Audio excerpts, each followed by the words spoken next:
கர்த்தருடைய நாமம் மகிமைப்படுவதாக. ஜெபம். 2000 வருடங்களுக்கு முன்பாக இயேசு கிறிஸ்து இந்த பூமியில் வாழ்ந்தபோது அவரோடு கூட இருந்த சீஷர்கள் இயேசு செய்த எல்லா அற்புதங்களையும் கண்டார்கள். அவர் தண்ணீரை திராட்சரசமாக மாற்றினார், மரித்தோரை உயிரோடு எழுப்பினார், குஷ்டரோகிகளை சுகமாக்கினார், குருடருடைய கண்களை திறந்தார், 5 அப்பம் 2 மீனை கொண்டு 5000 பேருக்கு மேலாக போஷித்தார்.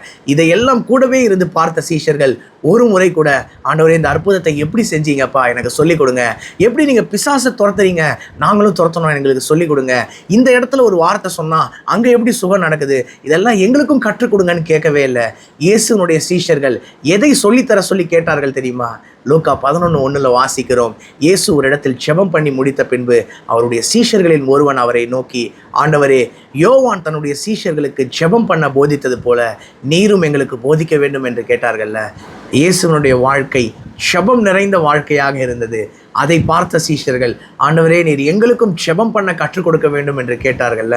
உண்மையிலே இந்த உலகத்தில் யார் ஜெபிக்கவே வேண்டாம் என்று சொல்ல தகுதி இருக்குன்னா அது இயேசு கிறிஸ்து ஒருவர் தான். அவர் தேவகுமாரன்ல, ஆனாலும் அவர் இந்த உலகத்தில் மனிதனாக பிறந்த பொழுது எப்பொழுதும் ஜெபம் பண்ணுகிறவராகவே இருந்தார். ஞானஸ்தானம் பெற்று கரை ஏறின போது அவர் ஜெபம் பண்ணினார். அப்பொழுது வானம் திறக்கப்பட்டது என்று லூக்கா 3:21 வாசிக்கிறோம்ல. வேறு வார்த்தையில் சொல்லணும்னா, வானம் திறக்கப்படுகிற வரைக்கும் இயேசு ஜெபம் பண்ணினார். அதற்கு பின்பு 40 நாட்கள் உபவாசம் இருந்து ஜெபம் பண்ணினார். மார்க் 1:35 வாசிக்கிறோம். அதிகாலையில் இருட்டோடே எழுந்து புறப்பட்டு போய் அவர் ஜெபம் பண்ணினார். லூக்கா 6:12 வாசிக்கிறோம். அவர் ஒரு மலையின் மேல் ஏறி முழுவதும் ஜெபம் பண்ணினார் என்று பார்க்கிறோம்ல. லூக்கா 9:18 பார்க்கிறோம். அவர் சீஷரோடு தனித்து போய் ஜெபம் பண்ணினார். 9:28 பேதுரு, யாக்கோபு, யோவான் என்பவர்களை மாத்திரம் அழைத்து கொண்டு போய் அவர் ஒரு மலையின் மேல் ஏறி ஜெபம் பண்ணினார் என்று வேதத்தில் பார்க்கிறோம்ல. சிலுவையிலும் கூட அவர் பிதாவை நோக்கி ஜெபம் பண்ணினார். இயேசுவினுடைய வாழ்க்கை ஜெபம் நிறைந்ததாக இருந்தது. இயேசு கிறிஸ்து எதற்காக ஜெபித்தார்?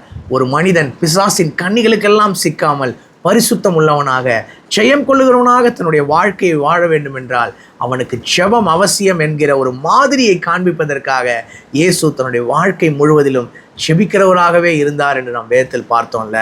1 பேதுரு 2:21 வாசிக்கிறோம். இதற்காகவே நீங்கள் அழைக்கப்பட்டும் இருக்கிறீர்கள், ஏனெனில் கிறிஸ்துவும் உங்களுக்காக பாடுபட்டு நீங்கள் தம்முடைய அடிச்சுவடுகளை பின்பற்றி வரும்படி அவர் உங்களுக்கு மாதிரியை பின்வைத்து போனார் என்று பார்க்கிறோம்ல. இயேசு கிறிஸ்துவனுடைய அடிச்சுவற்றில், அந்த மாதிரியில் நாம் பயணிப்போம். எப்பொழுதும் ஜெபிக்கிறவர்களாக இருப்போம். ஜெபத்தில் உறுதியாய் தரித்திருப்போம். தேவன் உங்களுடைய வாழ்க்கையில் பெரிய காரியங்களை செய்வார். என்னுடைய வாயின் வார்த்தை, என்னுடைய இருதயத்தின் தியானங்கள் கர்த்தருக்கு முன்பாக பிரியமாக இருக்கட்டும். கர்த்தருக்கு சித்தமான இன்னொரு வீடியோ பதிவில் நாம் சந்திப்போம். God bless you all. Thank you so much.